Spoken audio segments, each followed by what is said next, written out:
Tourism hotel, tourism డిపార్ట్మెంట్‌లో regular employees, outsourcing ఎంప్లాయీస్‌లో చూస్తే 300 మంది ఔట్‌సోర్సింగ్ ఎంప్లాయీసే ఉంటారు. వాళ్ళతోనే నిర్వహిస్తోంది. ఇప్పుడు అవి తీసుకెళ్ళి ప్రైవేట్‌కి అప్పగించేయబోతున్నారంటూ సాక్షి ఒక సంచలనాత్మకమైన కథనాన్ని ప్రొజెక్ట్ చేసింది. ప్రైవేట్‌కి హరితార్పణం అన్నటువంటి పేరుతో ఈ స్టోరీని డీటెయిల్డ్‌గా మెన్షన్ చేసుకొచ్చింది. అందులో సంపద సృష్టి అంటూ ఉన్న ప్రభుత్వ ఆస్తులను ప్రైవేట్ చేతుల్లో పెట్టేస్తుంది కూటమి సర్కారు. పర్యాటక శాఖకు ఆదాయం తెచ్చిపెట్టే ఆస్తులు ఏమైనా ఉన్నాయంటే అవి కేవలం హరిత హోటళ్లు మాత్రమే. రాష్ట్రంలో ఏపీటీడీసీ ప్రతి జిల్లాలోనూ హరిత హోటళ్లు ఉన్నాయి.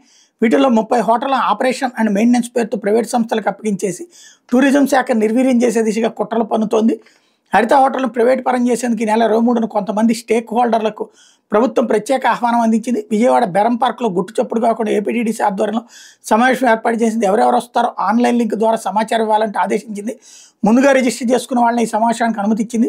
సమావేశం ఉదయం 11 గంటల నుంచి సాయంత్రం 5 గంటల వరకు హరిత హోటల్ గురించి సుదీర్ఘంగా చర్చించారు.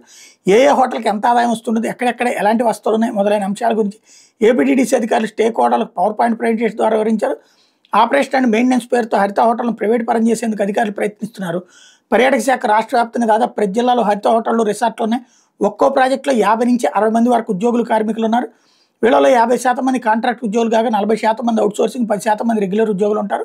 ఒకవేళ 30 హోటళ్లను ప్రైవేట్కి కట్టబెడితే దాదాపు 1000 మందికి పైగా ఉద్యోగులు రోడ్డును పడే ప్రమాదం ఉంది. ఈ విషయం తెలిసి కూడా కేవలం కాసులు కాసిపడి ఉపాధి పొందుతున్న వాళ్ళకి కడుపు కొట్టేందుకు కూటమి ప్రభుత్వం వెనకాడటం లేదు అన్నటువంటి వార్తను హైలైట్ చేశారు. ప్రధాన పర్యాటక ప్రాంతాలు కూడా ప్రైవేట్కి ఇచ్చేయబోతున్నారు, లంబసింగి రిసార్ట్లు కూడా అన్నటువంటి దాన్ని హైలైట్ చేశారు.